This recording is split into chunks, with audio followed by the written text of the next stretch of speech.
émission est présentée par Romain Villard. Bonsoir mesdames, messieurs, voici les titres de Voici votre les titres édition. du jour.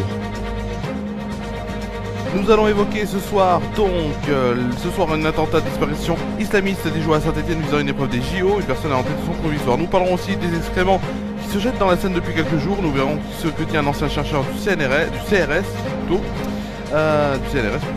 L'info locale ce soir, nous verrons le programme du festival d'été de Vokora. En Martinique bien sûr, nous verrons donc notamment l'affaire dans l'affaire de chlordécone, une pétition qui rassemble plus de 1000 signatures. Et enfin, le point météo.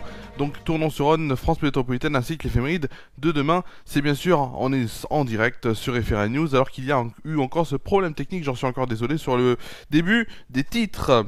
On va tout de suite aller sur notre premier titre, donc bien sûr de ce 20h le JT. En ce vendredi 31 mai, alors que le vent se lève. Donc ce que je disais, hop, voilà, hop.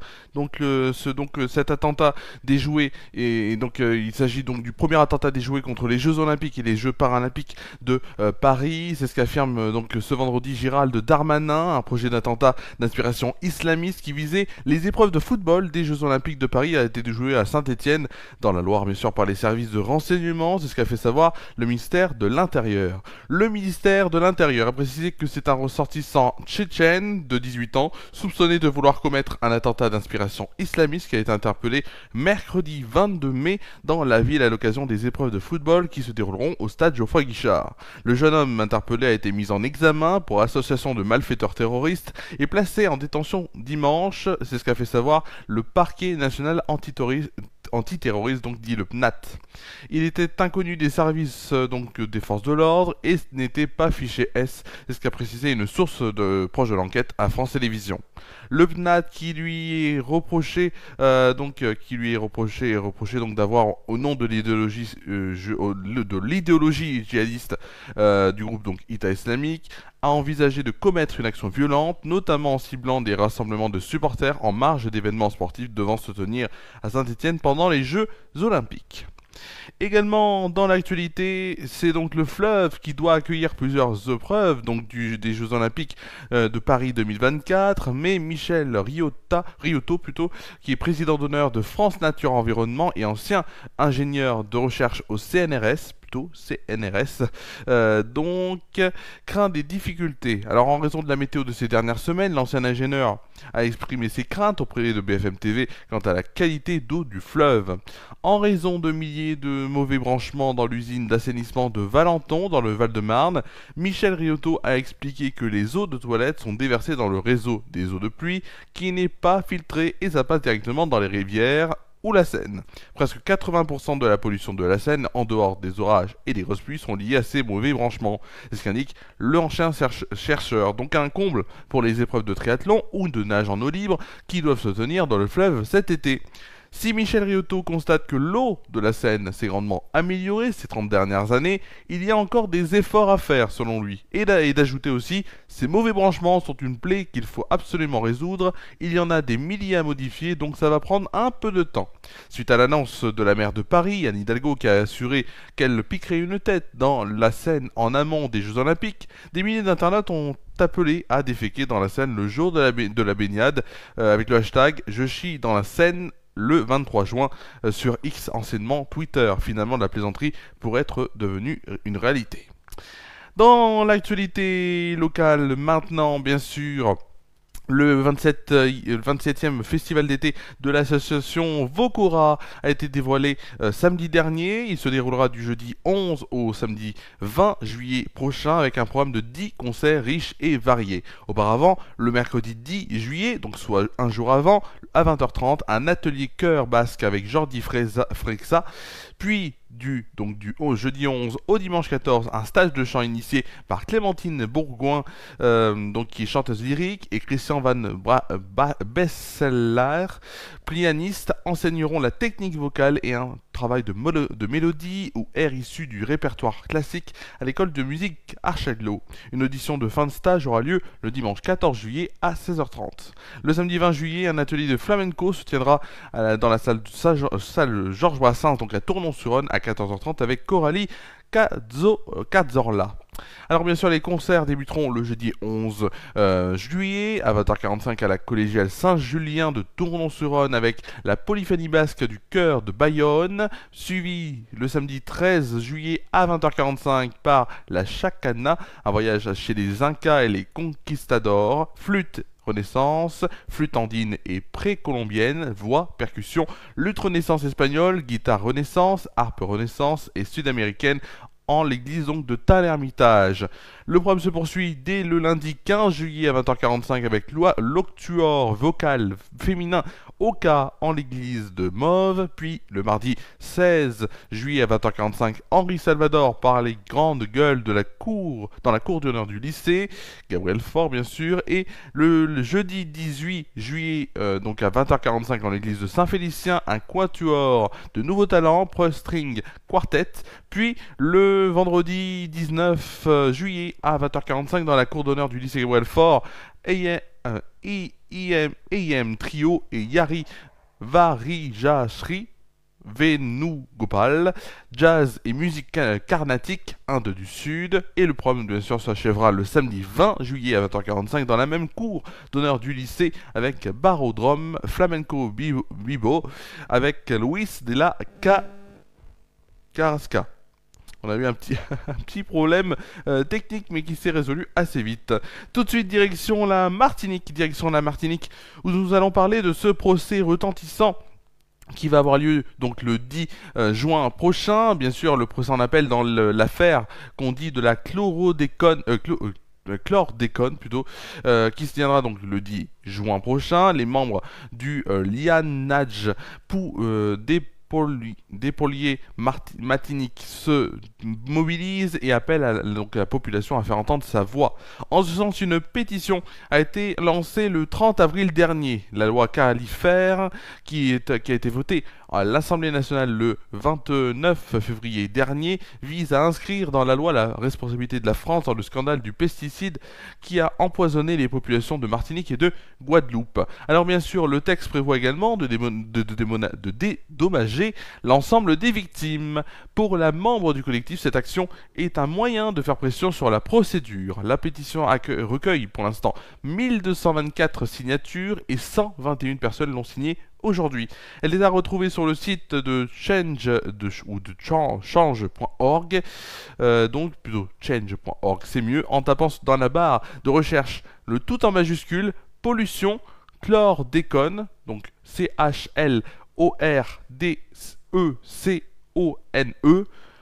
donc deux points, réparer, REPAREZ, point d'exclamation. Le tout donc en majuscule, je vous rappelle, pour soit soutenir, soit juste voir cette pétition.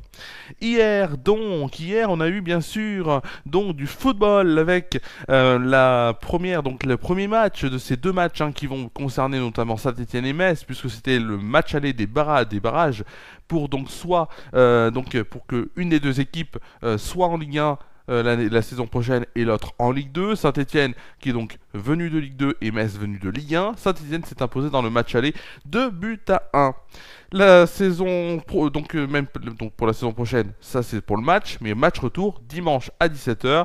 Si Saint-Étienne s'impose, ils passeront. Si Saint-Étienne fait match nul sur le deuxième match, ils passeront. Si Metz gagne avec un but d'écart, il y aura prolongation. Si Metz gagne avec plus de buts d'écart, donc de plus d'un but d'écart, donc 2 ou 3 buts d'écart ou 4 buts d'écart, etc., c'est Metz donc qui sera qualifié. On va tout de suite aller, si vous le souhaitez bien, on va tout de suite parler de Roland Garros. Roland Garros donc notamment Roland Garros, oui, Roland Garros donc qui continue bien sûr Roland Garros avec en troisième tour homme Matteo Arnaldi qui donc s'est imposé tout à l'heure face à Andrei Rublev 7-6, 6-2, 6-4. On a eu aussi la victoire de Jannik Sinner 6-4, 6-4, 6-4. On a alors par contre des matchs notamment qui sont en cours, on va les voir tout de suite parce qu'il y a eu aussi des interruptions au niveau de la pluie, notamment entre Hubert Hurkacz et Denis Shapovalov plutôt. Ces matchs donc qui ont été un petit peu bien sûr arrêtés à cause de la pluie. On a notamment aussi un match qui n'a pas encore commencé entre Corentin Moutet et Sébastien Hoffner qui devait se tenir donc plutôt à 19h30, même 18h30 et ça va être donc ça a été décalé à 21h, donc ils joueront de nuit. Sinon Tsitsipas s'est imposé face Stefano Tsitsipas face à Xingzhen Zhang 6-3, 6-3, 6-1. Sinner s'est imposé face, c'était Jannik Sinner face à Pavel Kotov, 6-4, ça je vous l'ai dit. Et c'est Hubert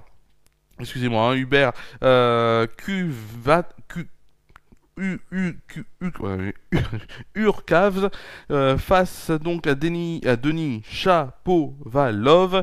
Alors pour eux dans ce match pour l'instant il y a donc 6-3 pour Hurkacz et 5-5 donc dans le deuxième set. Pour l'instant ce match est loin d'être fini.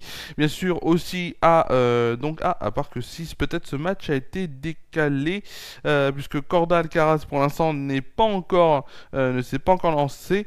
On va voir si ce match va se jouer vraiment aujourd'hui finalement. Puisque ce match devrait se jouer aujourd'hui dans quelques minutes. Côté féminin, les matchs sont terminés avec notamment la victoire d'Iga Swiatek face à Marie Bouzkova 6-4, 6-2. La française Chloé Paquet malheureusement s'est inclinée et c'est Marketa Vondrousova qui s'est imposée en 6-1, 6-3. La victoire aussi de Coco Gauff face à Diana Yastremska 6-2, 6-4 et Ons Jabeur s'est fait peur mais s'est imposée face à Leila Fernandez 6-4, 7-6. Pour demain, donc les prochains matchs notamment pour demain, donc normalement à midi et demi, on aura donc Daniil Medvedev qui va jouer contre Thomas Matchak, 15h Alexander Zverev qui va donc jouer face à Talon Greg-Spore, à 16h Thomas Martin Etcheverry va jouer contre Casper Ruud et enfin 20h15 Novak Djokovic face à Lorenzo Musetti. Concernant le tableau féminin, Qi Wen Zheng va donc jouer face à Elina Avanesian à 11h. À la même heure, Varvara Gracheva, la française, va donc jouer au troisième tour Irina Camelia Begu. À midi, Elise Mertens va jouer face à Elena Rybakina. Et à 13h30, Paula Badoza va jouer face à Arina Sabalenka. Voilà, c'était donc les résultats et le programme de demain de Roland Garros. Nous allons tout de suite aller, si vous le souhaitez, sur une rubrique qui nous intéresse tous. C'est tout de suite la météo.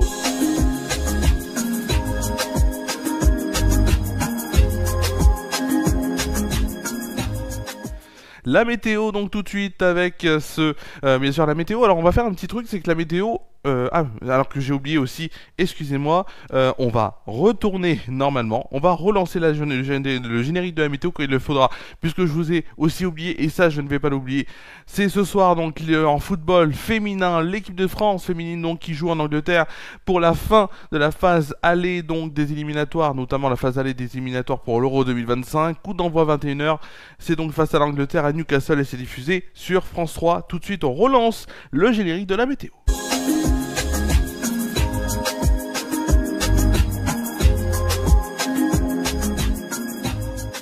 Alors que hop, la carte de demain matin, ce sera pour dans quelques instants.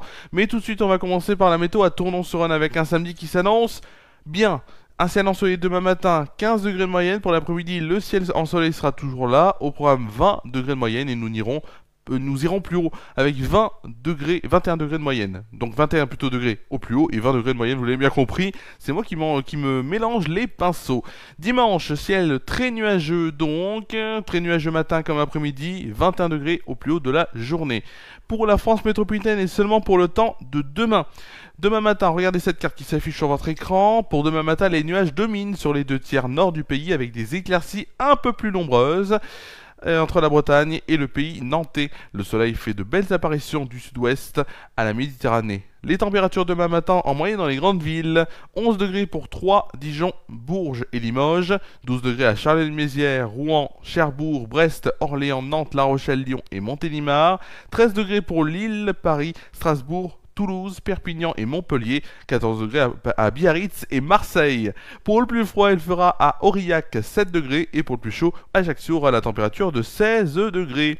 Nous allons tout de suite aller sur la météo, donc sur le temps pour demain après-midi. Regardez cette belle météo, ou pas, puisque un temps automnal domine du nord-est au centre-est avec de la pluie ou des averses localement orageuses. On retrouve un temps plus sec en allant vers l'ouest et le sud. Le soleil fait de belles apparitions du Finistère au Cotentin, ainsi qu'autour du golfe du Lion où le Mistral et Tramontagne y soufflent modérément. Pour les températures de demain après-midi, 15 degrés à Charleville-Mézières, Rouen, Troyes et Orléans, 17 degrés pour Strasbourg et Dijon, 20 degrés pour Nantes, La Rochelle, Bordeaux, Toulouse et Lyon, 23 degrés pour Perpignan, Montpellier, Montélimar et Nice. Pour le plus froid, il fera 14 degrés à Lille et Paris, et pour le plus chaud, Marseille aura la température de 25 degrés. Nous fêterons demain les saints Justin et Ronan, c'est important.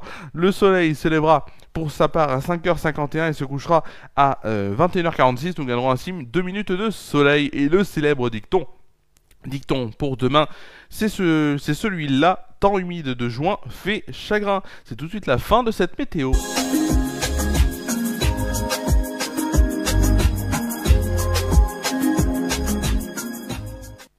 Nous sommes toujours en direct et on va bientôt se quitter. Juste avant, les prochains rendez-vous, c'est très simple. Les prochains rendez-vous sur FR1 News. Nous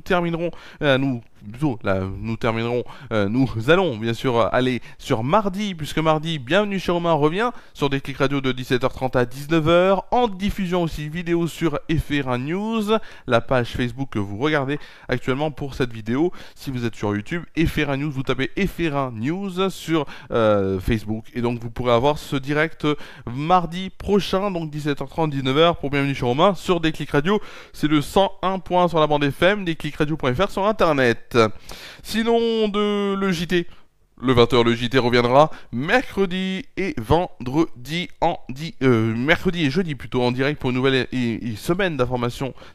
Donc la semaine prochaine, puisque vendredi je ne pourrai pas, puisqu'il y a la fête du centre socio-culturel de Tournon. On en parlera notamment la semaine prochaine dans une des éditions, plutôt jeudi je pense, dans le 20h, le JT. Merci à vous d'avoir suivi cette deuxième et dernière édition de la semaine. On se retrouve donc mardi sur Déclic Radio et sur FR1 News pour Bienvenue chez Romain, donc en direct. Prenez soin de vous et de vos proches, et je vous souhaite de passer une bonne soirée, un très bon week-end à toutes et à tous, et donc à mardi sur FR1 News et Déclic Radio.